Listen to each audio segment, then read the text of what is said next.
जय जगन्नाथ बंधुगण मोर ये वर्षा को निमंत्रण करी एक क्षुद्र कविता जहाँ आपन को भल लगिपे बोली मैं आशा करुँची।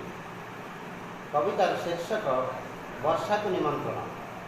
अलसी वर्षा को टिके झरी पड़ धरणी बुकुरे निदाघ ग्रीष्मे धरणी तापित नबुझकी थरे।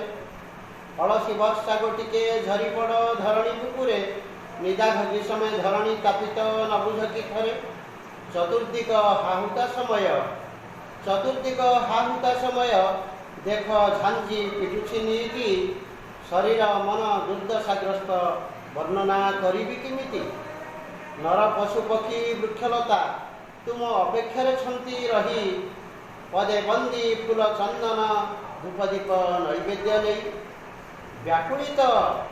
व्याकुलित तप्त धरावासी निमेषे दिय दर्शन।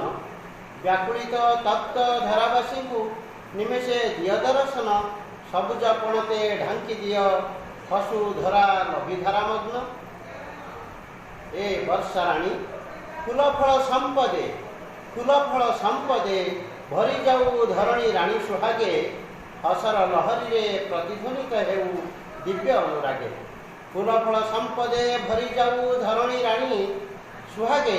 हसर लहरी रे प्रतिध्वनित हेउ दिव्य अनुरागे। आनंदे उल्लसित हेउ धरा पुलकित मन प्राणी। निहाती तुमर आशीष भिक्षा काम्य यशु फलधनी।